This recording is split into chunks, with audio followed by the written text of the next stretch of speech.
What would you do if your child's only way to move, to compete, to live independently, was deliberately destroyed because it didn't match someone's narrow idea of aesthetic?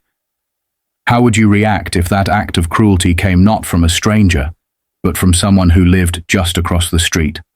Someone who saw your daughter every day, knew her story, and still chose to strike at her most vulnerable point? That's not just petty, that's evil. And that's exactly what happened to my daughter Lily. We moved to Brookside Glen nearly 10 years ago, drawn by its peaceful streets, tidy lawns, and the kind of suburban quiet that made it feel like the perfect place to raise a child. Back then, my wife was still alive, and Lily was just 6, bright-eyed, full of energy, always chasing butterflies through the backyard or drawing with chalk on the driveway. Everything changed 3 years ago. A late-night drive, a drunk driver, a crash that took her mother's life and left Lily paralyzed from the waist down. Those first few weeks felt like drowning. The grief was so deep, I wasn't sure either of us would ever find the surface again. But Lily did. And in her strength, I found mine. 6 months after the accident, while I was still learning how to hold it together each morning, Lily was rolling herself onto a basketball court, determined to play, to compete, to live again. She joined the Rocky Ridge Rollers, the local adaptive basketball team, and quickly became a star. That specialized chair, the lightweight one with the angled wheels and carbon fiber frame, became more than equipment. It became her legs, her freedom, her identity. She loved that chair the way other kids love their first car. It was everything to her. We made modifications to the house to help her thrive. An access ramp at the front door, wider door frames, grab bars in the bathrooms. All done properly, all for her safety and independence. At first, the neighbors seemed understanding. Some even offered to help. But things shifted when Brenda Langford moved in. She bought the big colonial-style house at the end of the cul-de-sac and immediately took an aggressive interest in the HOA. Within 3 months, she'd muscled her way into the vice president role, pushing the board to adopt stricter enforcement of community rules. She always wore these sleek pantsuits, perfectly styled hair, and this pinched smile that never quite reached her eyes. Brenda didn't just want things to look tidy. She wanted them to look perfect, like something out of a lifestyle magazine. And anything that didn't match her curated vision, she wanted it gone. At first, her issues were subtle. I got a note about the ramp needing to be visually consistent with neighboring properties. Then came a warning about the grab bars visible through the bathroom window. I tried to reason with the board. I submitted documentation from Lily's doctors. Our HOA president, Marcus Graves, a gentle man in his 70s who'd known Lily since she was in kindergarten, approved the modifications after reviewing the paperwork. But Brenda wasn't happy about being overruled. She didn't say anything directly, at least not then. But I could feel the tension any time she passed by our house. A glance too long, a disapproving look, sometimes even a shake of the head when she saw Lily on the porch practicing in her chair. And then came the citations. It started with a single violation letter taped to our door. Unauthorized storage of recreational equipment in visible area. I laughed at first. Recreational equipment? It was a medical-grade sports wheelchair, not a tricycle. I called Marcus, and he assured me he'd take care of it. A week later, another letter arrived, this time with an official warning, and a note citing Section 83 of the HOA's policy. No recreational or sporting equipment shall be visible from street view. I drafted a formal request for accommodation under the ADA, laying out Lily's situation, explaining how difficult it was for her to maneuver the sports chair through our narrow hallway, especially when she was alone. I figured any reasonable person would understand. Brenda wasn't one of them. She replied with a letter so coldly worded, it felt like it came from a lawyer. She expressed sympathy for our situation, then claimed the HOA classified wheelchairs as medical devices, and as such, they were required to be stored out of public view to maintain the neighborhood's residential aesthetic. I was stunned. So to her, Lily's independence, her freedom, was a visual nuisance, a blemish on her perfect postcard street. I pushed back hard, and Marcus tried to support us, but Brenda kept escalating. More letters, more threats. At one point, she told me during a board meeting that our home was setting a precedent that other residents might exploit. Next thing you know, she warned, everyone will want to build ramps and turn this into an assisted living village. That's when I realized we weren't just dealing with policy enforcement. This was personal. Still, we tried to ignore her. Lily focused on her training. Her team had qualified for the regional championships, and she was working harder than ever, pushing herself in daily drills, studying game footage, conditioning her upper body to handle the intensity. Every evening, our porch became her training ground.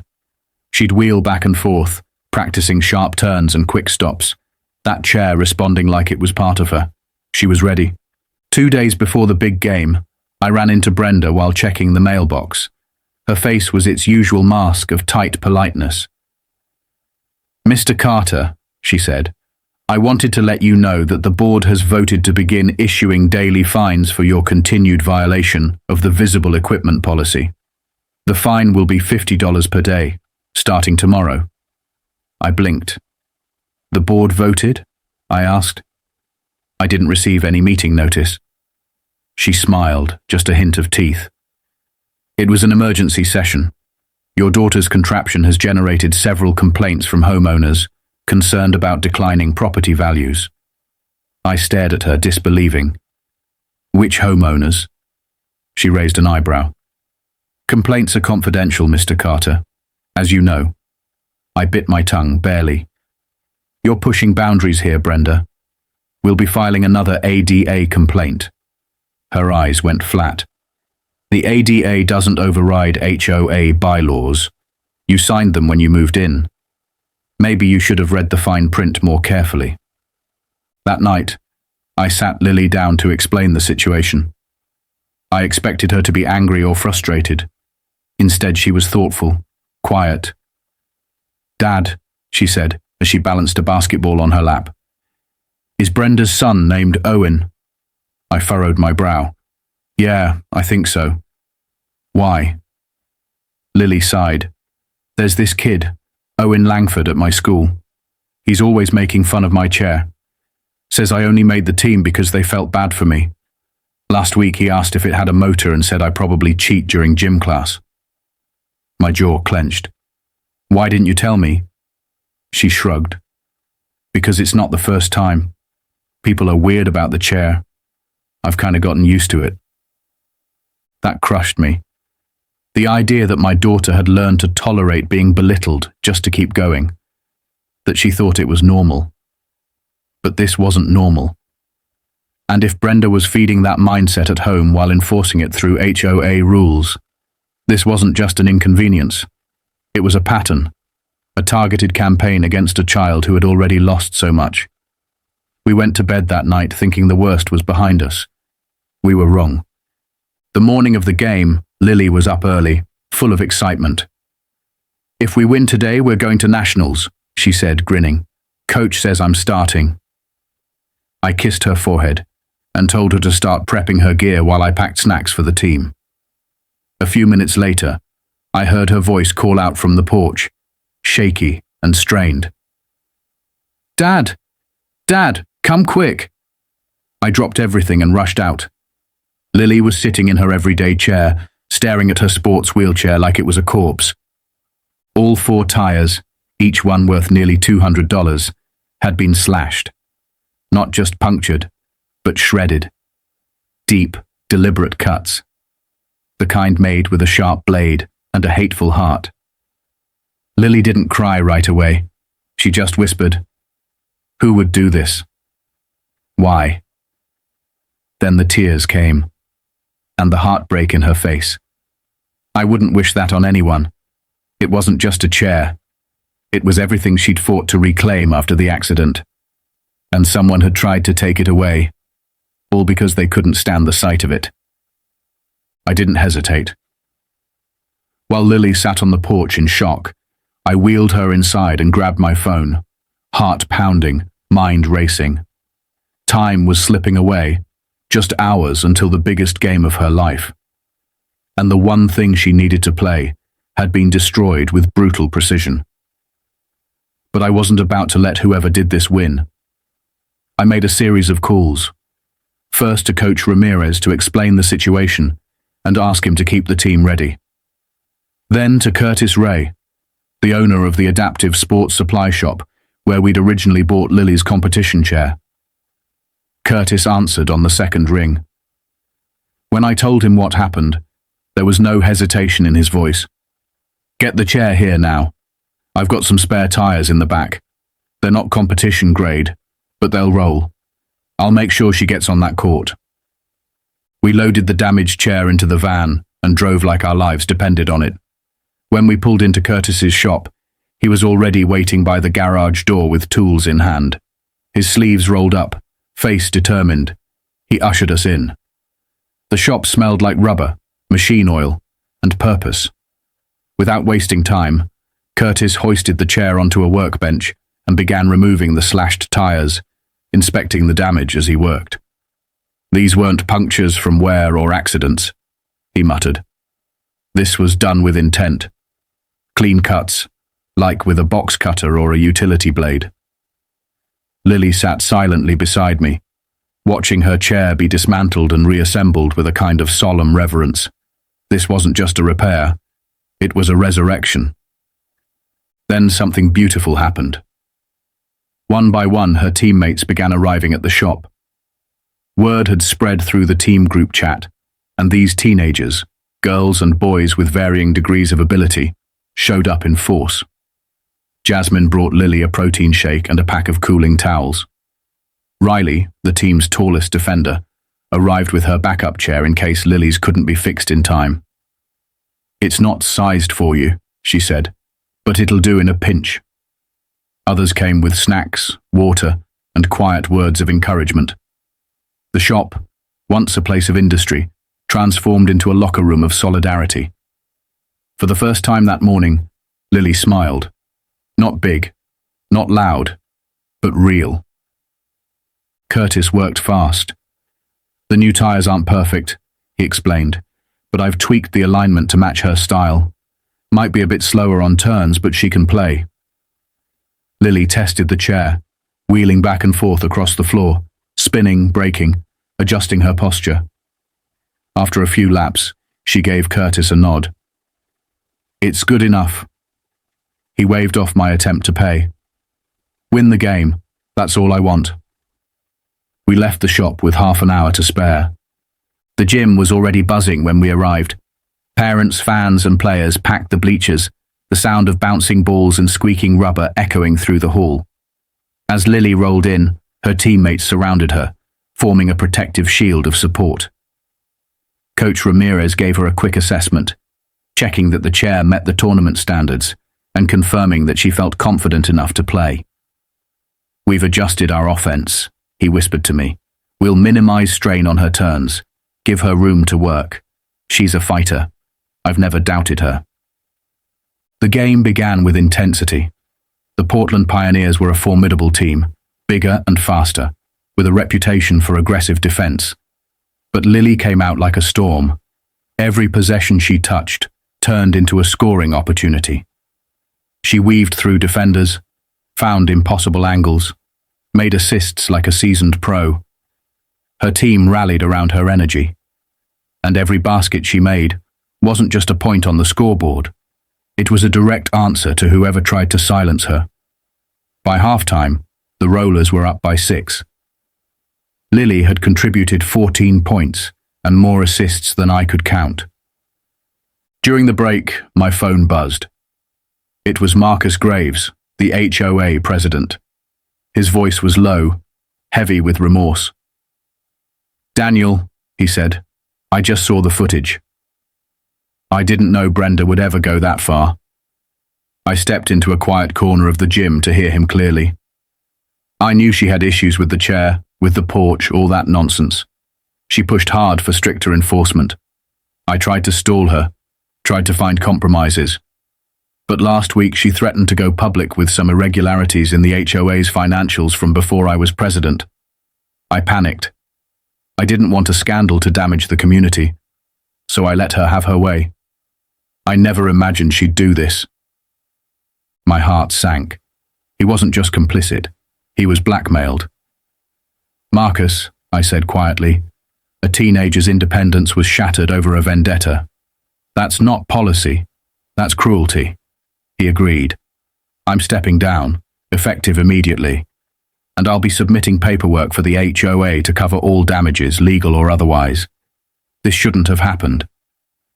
Back on the court, the second half was even more intense. The lead bounced back and forth. The crowd rose and fell with each possession. With just 10 seconds left, the Rollers were down by 1. Coach called a timeout. The play was simple. Clear a lane. Give Lily the ball. Let her do what she was born to do. The whistle blew. The ball was in play. Lily received the pass near half court. She accelerated, her arms pumping, the patched wheels holding steady as she dodged one defender, then another. With one final push, she rolled past the last pioneer and flicked the ball off the backboard. It banked in clean. The buzzer sounded. The gym erupted. Teammates swarmed her, lifting her arms in the air, tears of joy mixing with sweat and pride. Coaches hugged. Parents cheered. The crowd didn't just celebrate a win. They celebrated defiance, resilience, and the refusal to be diminished by hatred. But across town, a very different scene was unfolding. Officer Tasha Mendez had paid Brenda Langford a visit. At first, Brenda tried to deny everything, claimed she was asleep, claimed she had no idea what we were talking about. But when presented with the evidence, her actions caught with irrefutable clarity. Her tone changed. No longer denial, now justification. That chair was an eyesore, she snapped. I've warned them over and over. It lowers property values, makes the place look like a rehab center. The officer didn't flinch. You're admitting to intentionally damaging adaptive equipment used by a minor, she said. That's a felony. And since the act appears motivated by prejudice against a person with a disability, we're treating this as a potential hate crime. Brenda's husband, who had been quietly standing nearby, stepped forward. I think it's time we speak to an attorney. But the damage was done. Her words, her actions, they were all recorded, all on the record. There was no walking this back. In the days that followed, everything snowballed. Brenda was arrested and released on bail. News outlets caught wind of the story. Footage of the vandalism aired on regional broadcasts. Neighbors began speaking up. An elderly couple came forward, saying they'd been denied permission to install handrails. Another family revealed they'd been fined for allowing their autistic child to use a therapeutic swing. A veteran shared how Brenda tried to penalize him for his service dog's barking. The pattern was undeniable. What started as a single act of cruelty had exposed a culture of discrimination and control. An emergency HOA meeting was called. Emotions ran high. Residents demanded accountability, transparency, and most of all, change. The bylaws were amended to include protections for accessibility accommodations. A motion was passed to install an inclusion advisory panel. Brenda's vacant position was filled by none other than Curtis Ray, the man who dropped everything to repair Lily's chair.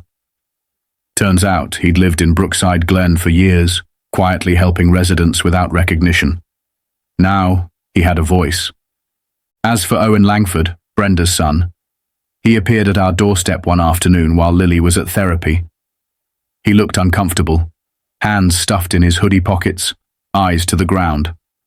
I came to apologize, he mumbled, for what my mom did, and for what I said at school. I thought I was supposed to act that way. Because that's how she talked about your family. I didn't let him off easy. Words matter, Owen. What you said hurt. But if you really want to make things right, Lily's team could use someone to help with gear on Thursdays. He nodded. Okay, I'll be there. Brenda's husband filed for divorce a week later. They listed their house the following month. Her criminal charges proceeded through the court. A plea deal was struck that included community service at a rehabilitation center for spinal cord injuries and financial restitution. Then came something none of us expected. A major adaptive sports manufacturer reached out after seeing the news coverage. They offered Lily a sponsorship deal, brand new competition wheelchair, travel funding, and opportunities to speak at youth events about resilience and inclusion. At her first event, she stood on stage, looking out over a room full of young athletes, some in wheelchairs, some using walkers, some with prosthetics, and said, "Someone tried to take away my independence. They thought if they slashed my chair, I'd disappear. But what they didn't understand is this equipment. It's not just metal and wheels. It's part of us. It's freedom. It's strength. And it deserves respect." The standing ovation lasted nearly 5 minutes. On the drive home that evening, Lily stared out the window, thoughtful. "You know, Dad," she said softly, "if that woman hadn't done what she did, none of this would have happened. No sponsorship, no new rules, no Owen volunteering. It's like she tried to ruin everything and ended up making it better." I smiled at her, a young woman who'd turned cruelty into courage. "That's how justice works sometimes," I said. "The more they try to keep you down, the higher you rise." As we turned onto our street, now governed by new leadership, shaped by hard lessons, and committed to inclusion, I realized something. Brenda tried to enforce her narrow view of what belonged, but all she did was prove that compassion, resilience, and community are always stronger than fear.